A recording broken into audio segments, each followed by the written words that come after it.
Do you really love yourself? Ever wonder if you're secretly your own worst enemy? Let's find out. Let me ask you something straight up. Do you love yourself? Not the surface level I'm fine kind of love where you grab a donut and call it self-care, but the deep, unshakable kind that holds you steady when life throws curveballs. Most of us don't. We're too busy chasing deadlines, pleasing people, or scrolling Instagram to notice we've left ourselves behind.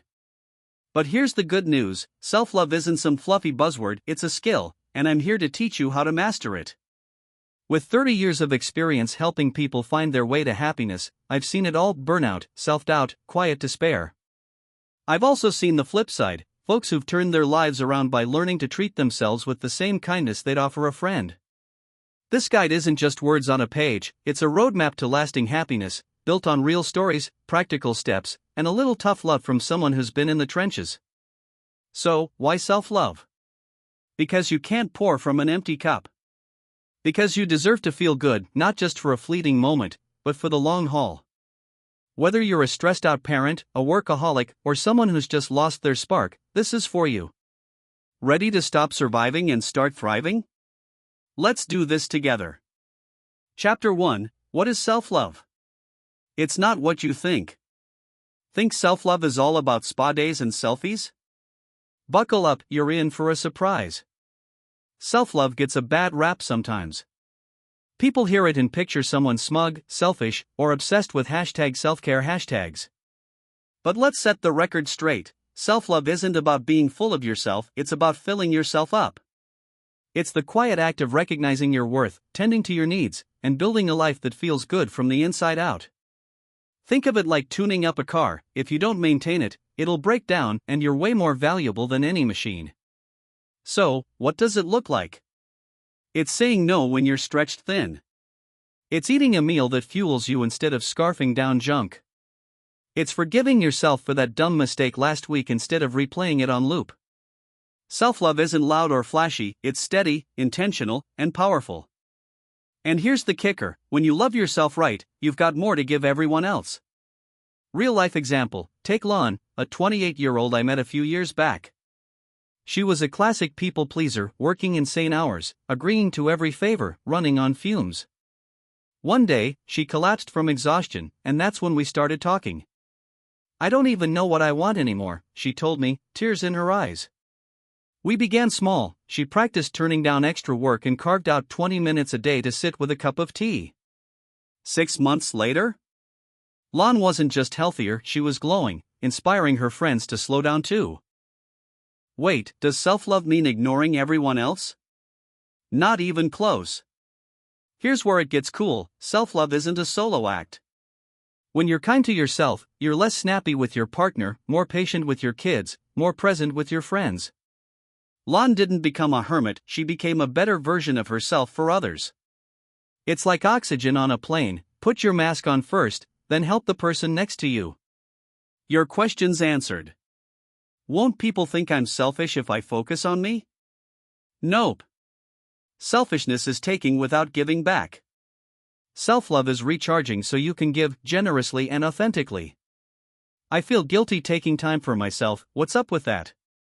Guilt's a sneaky liar. It's conditioned into us by a world that glorifies hustle. Start small, 5 minutes of your time, and watch the guilt fade as you feel better. One more story: John, a 42-year-old dad, thought self-love was for women. He worked 60-hour weeks, ignored his health, and snapped at his family. After a heart scare, he grudgingly tried my advice: a daily walk and no phone after 8 p.m. A month in, he said, "I'm not just a happier guy, I'm a better husband." Self-love isn't gendered or optional, it's essential. Chapter 2, Step 1: Listening to yourself like a best friend. Ever notice how you drop everything for a friend but ghost your own needs? Let's fix that. If self-love is the game, listening to yourself is the opening move. We're pros at tuning out, drowning our exhaustion in Netflix, pushing through stress with caffeine, pretending we're fine when we're falling apart. But here's the truth: your body, mind, and heart are talking to you all the time. That headache? It's not random. That knot in your stomach? It's a signal. Ignoring them is like ignoring a friend who's begging for help. Listening isn't complicated, it's just paying attention. Feel wiped out? Maybe you need a nap, not another coffee. Craving quiet? That's your cue to step away from the noise. It's about treating yourself with the same patience and curiosity you'd give someone you love. Real-life example, Min, a 35-year-old IT whiz, was a master at pretending he was okay. 14-hour days, no breaks, pure grit until a minor stroke at 34 stopped him cold. I didn't even know I was tired, he told me. We started with baby steps, 10 minutes of morning silence, no screens, just breathing. He added a quick journal, scribbling how he felt each day. 3 months later, Min wasn't just back on his feet, he was happier, sharper, and loving his job again. I finally hear myself, he said. Think you're too busy to listen? Even CEOs have 5 minutes. You don't need hours to tune in. Start with 5 minutes, sit somewhere quiet, close your eyes, and check in. Are your shoulders tight? Is your mind racing? What's one thing you could do to feel better? That's it. Listening isn't a luxury, it's a lifeline. Another example, Sarah, a 29-year-old nurse, was drowning in stress during the pandemic. She'd power through 12-hour shifts, then crash with wine and TV. I asked her to try one thing, pause for 2 minutes between patients to breathe and ask, "How am I holding up?" At first, she laughed, "I don't have time." But she humored me. Weeks later, she said, "Those little breaks saved me. I stopped feeling like a robot." Chapter 3, Caring for Your Body, Your Soul's Home Base. Are you treating your body like a trash can or a temple? Time for an honest check-in.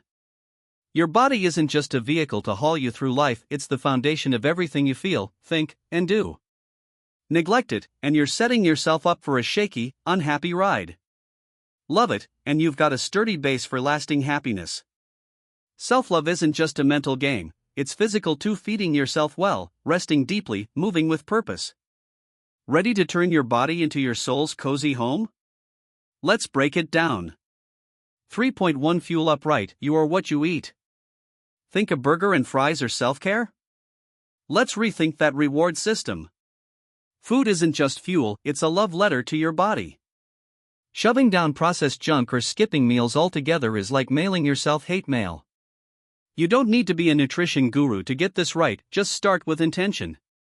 Eat to feel good, not just to fill up. Real-life example, Hang, a 40-year-old single mom I coached, was stuck in survival mode. Fast food was her go-to, quick, cheap, done. But she was always tired, moody, and foggy. "I don't have time to cook," she'd say. I didn't push her to whip up gourmet meals, instead, I suggested one simple swap: trade the drive-thru for a home-cooked bowl of brown rice, steamed broccoli, and a boiled egg. "It's boring," she grumbled at first, but after a week, she texted me, "I feel lighter, like I'm actually alive." Months later, she was meal prepping like a pro, grinning, "I didn't know food could make me happy." Quick tips. Swap one junk snack for a fruit or veggie this week: apple slices over chips, say. Drink water like it's your job. Aim for half your body weight in ounces daily, e.g., 75 ounces if you're 150 pounds. Slow down when you eat. Taste it. Enjoy it. Your questions answered. I hate cooking, what's the easiest way to eat better? Keep it simple: a peanut butter sandwich on whole grain bread or a yogurt with berries. No stove required. Healthy food is expensive, any hacks? Buy frozen veggies, they're cheap, last forever, and pack the same nutrients. Sleep like you mean it, rest is power. Burning the midnight oil to prove something? Spoiler, you're only proving exhaustion wins. Sleep isn't a luxury, it's a non-negotiable pillar of self-love. Skimp on it, and your mood tanks, your focus fades, and your body rebels. Love yourself enough to shut down at night. Your brain literally cleans itself while you snooze, how's that for a built-in reset? Real-life example, meet Jake, a 32-year-old graphic designer who bragged about pulling all-nighters. Sleeps for the week, he'd laugh until his creativity dried up and he started forgetting client deadlines. I challenged him, 7 hours a night for 2 weeks, no excuses. He fought me on it, I've got too much to do. But caved. By week 2, he was buzzing, my ideas are back, and I'm not a zombie anymore. Now, he guards his sleep like treasure. Quick tips. Set a power down alarm 30 minutes before bed, screens off, lights dim. Skip caffeine after 2 p.m. It's sneaky and sticks around longer than you think. Create a wind down vibe, a book, soft music, or just staring at the ceiling beats scrolling TikTok. Your questions answered. I can't fall asleep, too wired. Try a 5-minute body scan, lie down, focus on relaxing each part from toes to head. It's like a lullaby for your nerves. What if I don't have time for 8 hours? Aim for consistency over perfection, 6 solid hours beats 4 choppy ones. 3.3 Move it, your body craves action. Sitting all day feel like self-love? Nope, it's a slow sabotage. You don't need a gym membership or a marathon medal to love your body, just move it. Motion wakes you up, shakes off stress, and reminds you you're alive. It's not about six-pack abs, it's about feeling strong in your own skin. Real-life example, Maria, a 45-year-old office worker, hadn't exercised since high school. I'm too old to start, she told me. Her back ached, her energy was zilch. I didn't push her to run a 5K, I said, walk around the block once a day. She rolled her eyes but tried it. A month later, she was up to 30 minutes, saying, I feel like a kid again. Last I heard, she's hiking with her dog on weekends. Quick tips. Start tiny, stretch for 5 minutes while your coffee brews. Find your jam dancing, biking, chasing your kids. Fun trumps force. Pair it with something you love, podcast on a walk, music in a yoga flow. Your questions answered. I'm out of shape, won't I hurt myself? Go slow, 5 squats or a short stroll won't break you but will build you up. Exercise feels like a chore, help. Make it playtime, blast tunes and dance like nobody's watching. Wrap up, caring for your body isn't vanity, it's respect. Feed it, rest it, move it, and watch how it thanks you with energy, clarity, and a little swagger. You've got this. Chapter 4, Soothing Your Mind, Breaking Free from the Negativity Trap. Ever feel like your brain's a bully? Time to take back the reins. Your mind can be your best buddy or your worst enemy, it's up to you. Left unchecked, it'll spin tales of I'm not enough or I'll never get it right, dragging you into a pit of self-doubt. Self-love means taming that wild beast, turning it into an ally that lifts you up instead of tearing you down. Let's unpack how to soothe your mind and break free from the negativity trap. 4.1 Recognize the noise. What's your mind saying? Think your thoughts are just you? Nope, they're often liars in disguise. First step, notice what's rattling around up there. We're so used to our inner chatter, self-criticism, worry, replaying old fights, that we don't even question it. But here's the deal, not every thought is true, and not every thought deserves airtime. Real-life example, Nam, a 22-year-old student I worked with, was drowning in I'm a failure loops after bombing a test. It wasn't just the grade, he'd built a whole story about being worthless. I had him write down every harsh thought for a day. He filled 2 pages. Then I asked, would you say this to your best friend? He froze, no way. That's when it clicked, his mind was a bully, not a fact-checker. Quick tips. Catch one negative thought today, write it down, then ask, is this 100% true? Spoiler, it's usually not. Name the voice, oh, there's negative Nancy again. It's less scary when it's just a guest, not the boss. Laugh at it if you can, humor shrinks the monster. Your questions answered. My thoughts feel so real, how do I know what's fake? If it's meaner than you'd be to a friend, it's probably a distortion. Truth doesn't need to kick you while you're down. I can't stop overthinking. That's okay, start by noticing. Awareness is the first crack in the wall. 4.2 Hit pause, break the cycle. Stuck in a mental spiral? You've got a secret weapon to stop it. Once you spot the noise, don't just sit there, disrupt it. Negative loops are like a bad song on repeat, you've got to change the track. The trick? Action, small, simple, now.